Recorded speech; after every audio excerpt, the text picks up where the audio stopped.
agir sem Deus. Nós não precisamos de Deus. Era essa atitude. E Deus olha e diz: nós vamos lá confundir a linguagem deles. Havia apenas um idioma.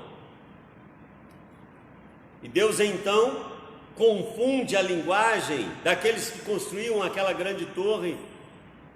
A palavra Babel significa confusão, de maneira que nenhum entendia o que o outro estava falando, e tiveram que se separar, cada um de acordo com o seu idioma, com a sua linguagem, e assim surgem todas as raças que tem hoje no mundo,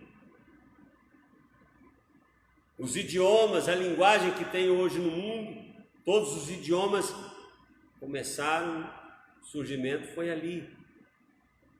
Por quê? Por causa do orgulho, por causa da soberba, de querer viver sem Deus. E toda vez que o mundo se esquece de Deus, Deus humilha todo mundo. Todo mundo. Só que Deus quer que nós olhemos para quem realmente nós somos. Quem nós somos? O apóstolo Paulo, na sua primeira carta a Timóteo, pastor Timóteo, escrevendo ao pastor Timóteo, capítulo 1, versículo 15, ele diz: esta é uma palavra fiel e digna de toda aceitação, que Cristo veio ao mundo para salvar os pecadores, dos quais eu sou o principal. Eu sou o principal. Paulo se considerava o principal, o pior dos pecadores, por quê? Ele havia sido perseguidor da igreja. E ele diz que, humanamente falando, se havia uma pessoa que tinha com que se vangloriar e se orgulhar, era ele. Paulo, considerado, segundo os estudiosos, um dos 6 homens mais sábios de todos os tempos. Poliglota, sabia vários idiomas, muito culto, respeitadíssimo na sociedade da época,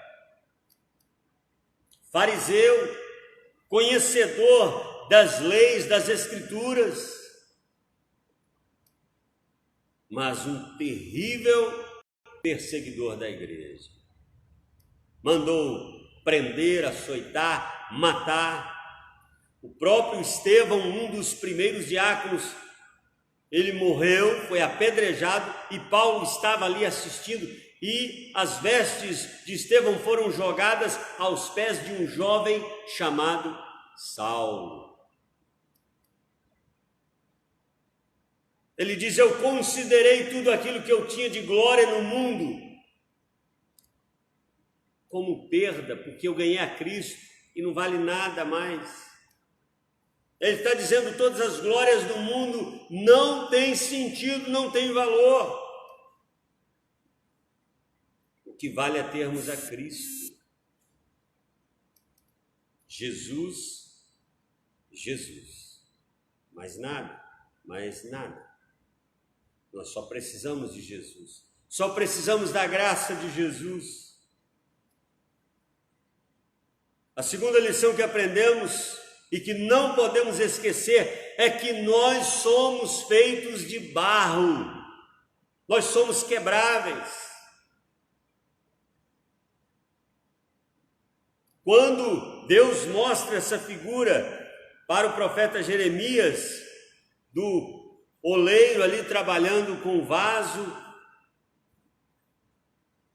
e então Jeremias olha aquela cena e Deus diz: eu vou fazer a mesma coisa com o meu povo. Muitas vezes nós nos esquecemos de que somos feitos de barro. Não somos de prata, não somos de bronze, não somos feitos de ouro, somos feitos de barro. Agora, tente imaginar como foi a criação, por exemplo, dos animais. Quando Deus estava criando os animais, Deus apenas dizia: haja aves, peixes no mar, répteis, haja mamíferos, animais.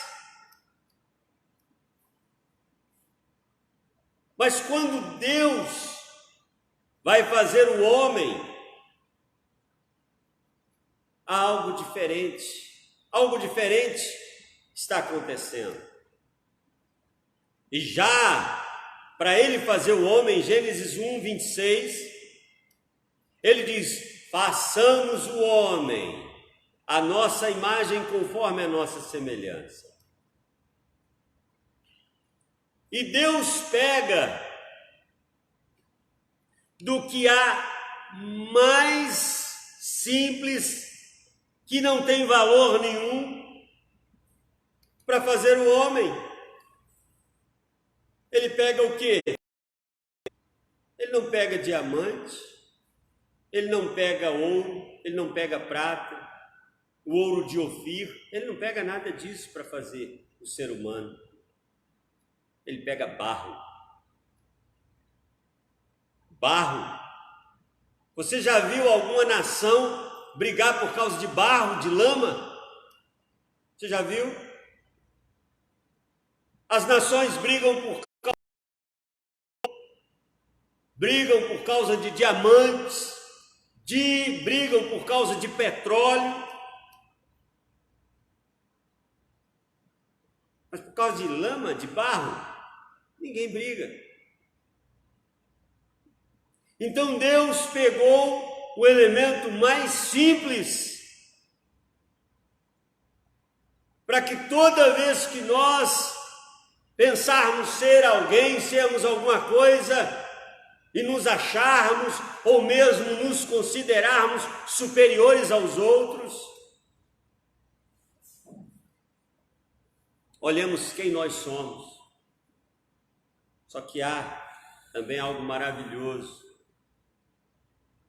Deus pega o que é de mais simples na terra, mas o que é de mais precioso do céu, a imagem dele. Deus só fez isso conosco, ser humano. Deus não criou os anjos à imagem e semelhança dele, não. Deus nos criou à imagem e semelhança dele. Dentro de uma estrutura, barro. A imagem de Deus, a queda, o pecado fez com que tudo isso fosse deturpado, manchado, depravado, chamada depravação total do homem. O pecado atingiu toda a estrutura nossa.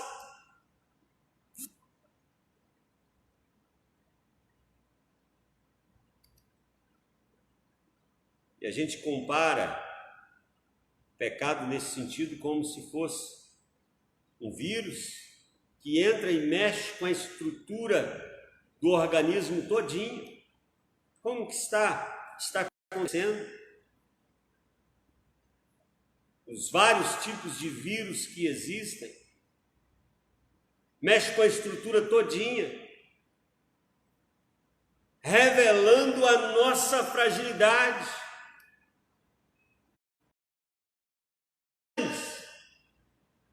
Nós não somos poderosos, como que um ser, algo invisível a olho nu,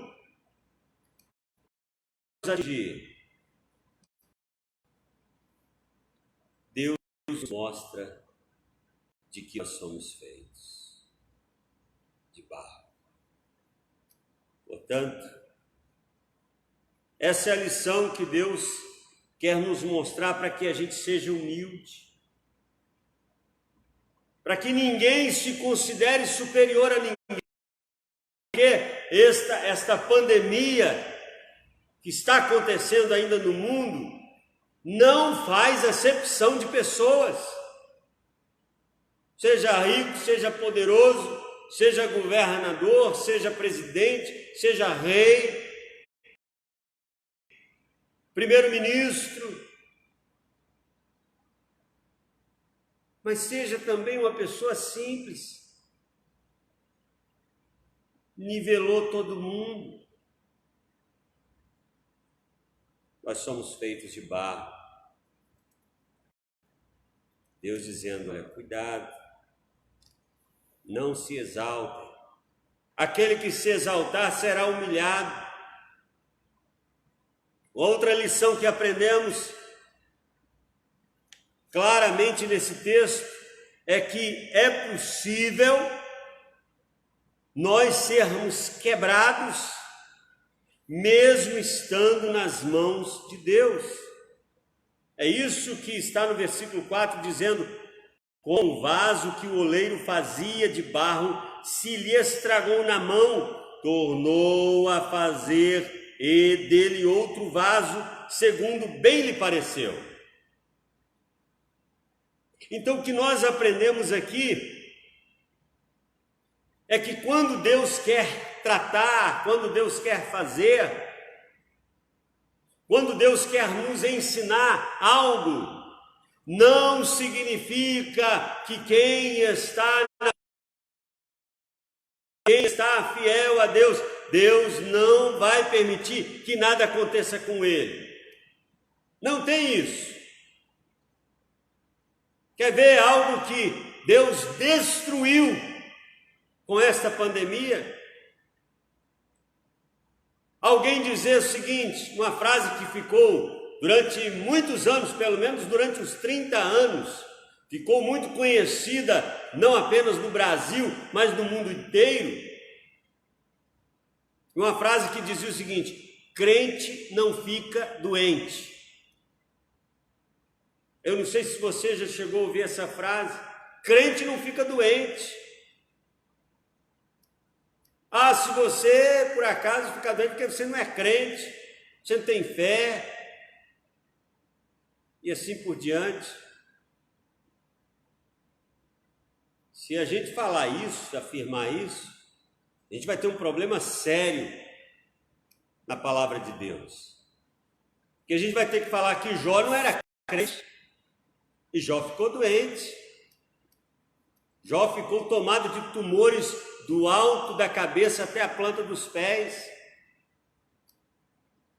A gente vai dizer, por exemplo, que o pastor Timóteo não era crente, ele tinha um problema no estômago. Quem é que te enganou? Dizendo que por ser servo de Deus nós não ficamos pelas limitações e as fragilidades que todo ser humano, toda pessoa está sujeito.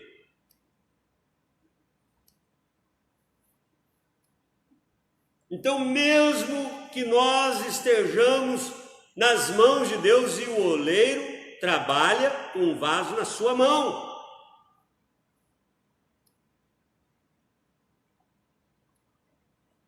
às vezes você pode até se considerar um Jó, até alguns cânticos que tem,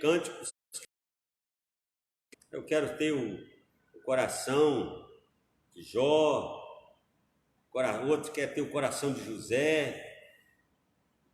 A questão é, você quer passar por tudo que Jó passou? Porque Jó também foi quebrantado. José também foi quebrantado. Então, quando perguntamos, por que isso está acontecendo comigo? Eu que sempre estive na presença de Deus, estou na igreja, e tal, e tal, e tal, e tal, e tal, e vai falando.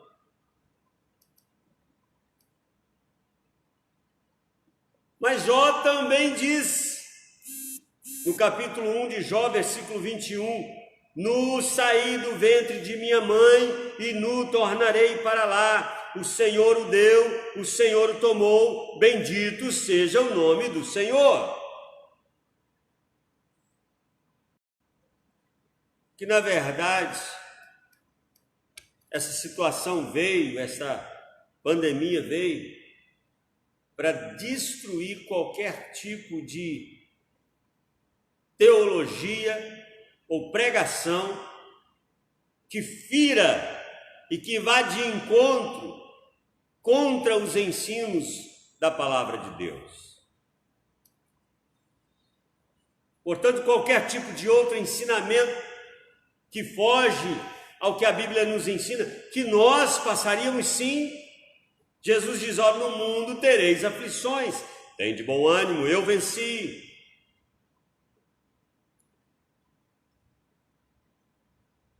Mas, ao mesmo tempo, há uma promessa. Apocalipse 21, versículo 4 diz: e Deus enxugará dos teus olhos toda lágrima, não haverá morte, nem pranto, nem clamor, nem dor, nem doença, porque já as primeiras coisas passaram. Mas onde é isso? No céu. No céu. Enquanto nós aqui estivermos, nós estamos sujeitos a essas limitações. E mesmo trabalhando, mesmo fazendo a obra de Deus, todos nós somos tratados por Deus. Isso é tratamento, isso é um processo. Ainda no versículo, capítulo 22 de Apocalipse, verso 3 diz: e ali nunca mais haverá maldição contra alguém. Nela está o trono de Deus e do Cordeiro, e os seus servos o servirão. O que nós aprendemos neste capítulo 18 é que a obra que Deus tem a fazer, a realizar em nossa vida é muito maior do que de fato nós muitas vezes fazemos. A obra que Deus tem a fazer em nós é muito maior do que a obra que Ele tem a fazer através de nós. Então, quando Deus quer nos usar, Ele trabalha em nós primeiro. Olha, todos os servos de Deus do passado, todos, sem exceção, todos os servos que Deus chamou, antes Deus trabalhou na vida deles, antes deles trabalharem para Deus. Eu vou citar um exemplo, apenas um. José, apenas um. José do Egito. Ele, aos 17 anos, novo, cheio de sonhos, Deus dando sonhos para ele, e ele chega, conta aqueles sonhos para os irmãos, e que eles escolheram vários feixes de trigo, e os feixes dos irmãos dele se dobravam diante dele. Depois ele diz que 11 estrelas, e o sol e a lua se dobravam diante dele. Até o pai dele, Jacó, diz: meu filho, por acaso eu e a sua mãe e seus irmãos vamos nos dobrar diante de você? E os irmãos ficaram com raiva dele por conta desses sonhos. E ele agindo ali, adolescente, enfim, mas agindo de maneira que não estava agradando, nem aos olhos de Deus. E Deus então permite que ele fosse preso. Ele foi preso, foi levado para o Egito como escravo. E então lá no Egito, ele trabalhou como mordomo de Potifar, comandante do exército do Egito. Ele é tentado pela mulher de Potifar, que o acusa injustamente de assédio, dele ter assediado a ela. Isto José já estava com 28 anos, escravo no Egito. E Potifar, quando fica sabendo, lança-o na prisão. Lá na prisão, ele começa a administrar ali o alimento que chegava na prisão, na cadeia para os presos. E 2 presos ali têm cada um sonho, o copeiro e o padeiro. O copeiro tem um sonho de que no aniversário de Faraó ele servia na taça de Faraó, servia ao próprio Faraó. E então José disse: olha, dentro de 3 dias você será liberto. O padeiro gostou daquela interpretação, daquele sonho, e fala que também ele servia, tinha 3 cestos de pães, e as aves comiam os pães na cabeça dele. Ele disse: olha, dentro de 3 dias você será enforcado. E aconteceu daquela forma. E José disse para o copeiro: olha, quando você estiver diante de Faraó, fala de mim, fala sobre mim para Faraó. E Deus permite, como uma amnésia, um esquecimento na vida do copeiro. Ele não se lembrou de falar com o rei. 2 anos se passaram. Então o Faraó tem aqueles sonhos. 7 anos, 7 vacas gordas e 7 vacas magras, 7 espigas grandes, saudáveis, e 7 espigas mirradas de milho. E ele ficou ali sem saber o que significava aquele sonho, pediu aos sábios do Egito, ninguém interpretava.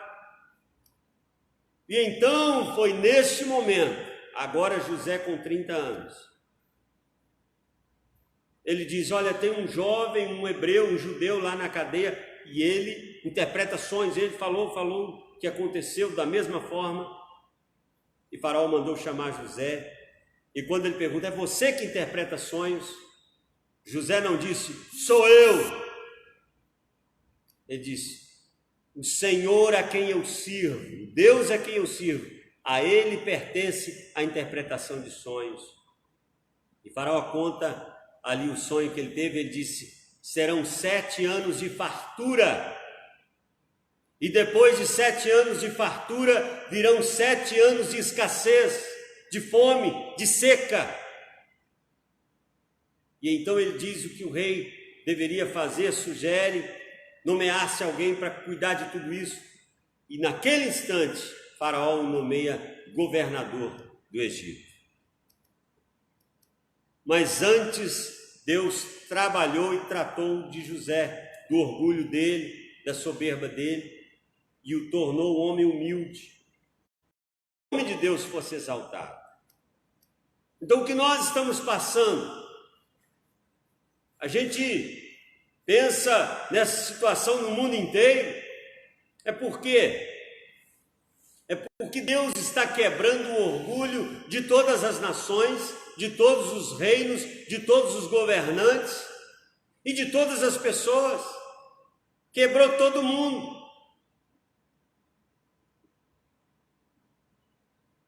Como se Deus perguntasse: quando vocês vão olhar de fato para mim? Então esse texto, Deus está trazendo: olha, aprendam, eu posso transformar vocês em vasos de honra, que me servem, que me seguem, que glorificam o meu nome.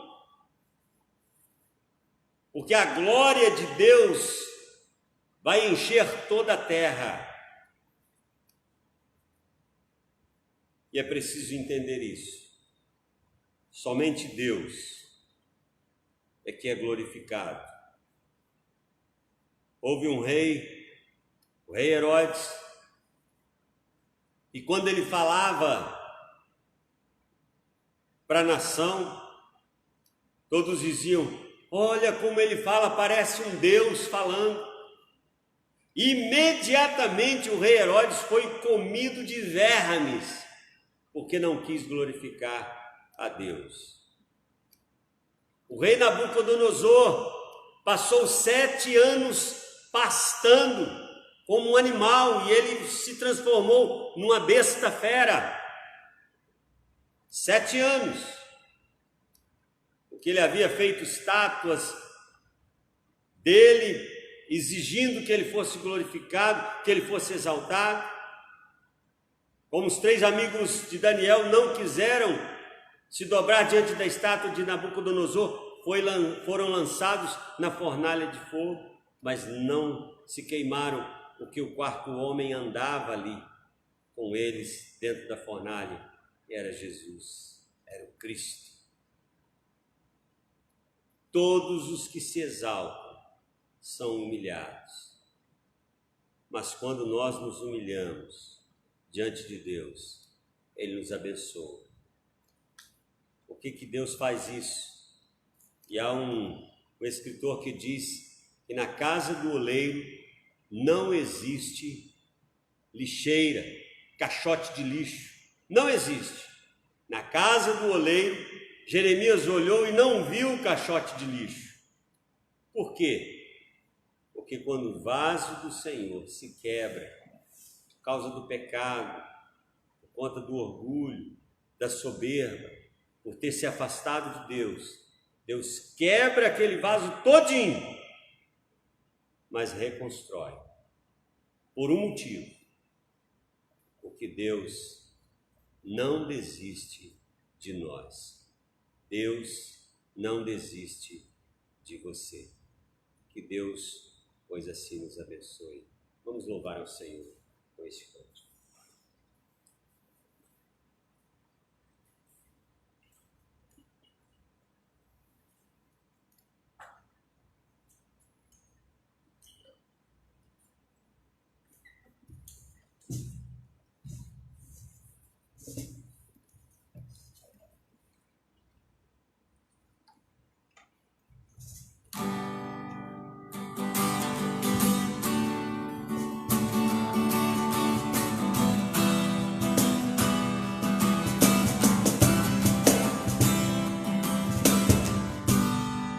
Não importa quem você é, não importa o que você fez, Jesus conhece o seu interior também. Quantas vezes você caiu tentando acertar, mas a tristeza e o desespero te fizeram chorar. Não importa pra onde você foi, na escuridão da noite, Ele apaga o seu passado e não desiste de você. Ele não desiste de você, Ele se importa com você, Ele compreende o seu caminhar. Nunca vi amor tão grande assim. Ele não desiste de você, Ele se importa com você, amor tão grande assim, Ele não desiste.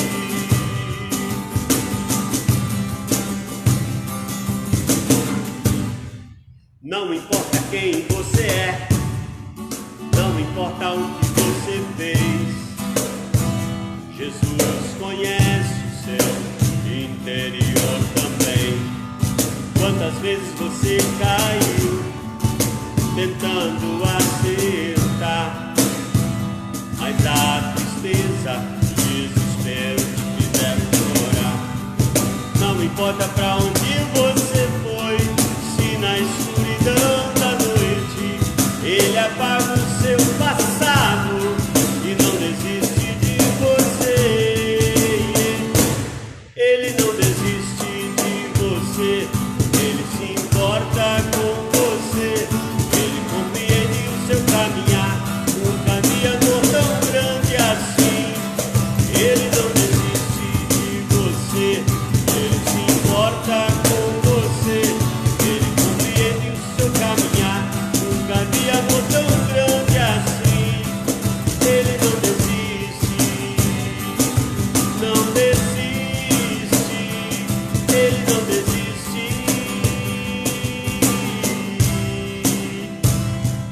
Deus não desiste.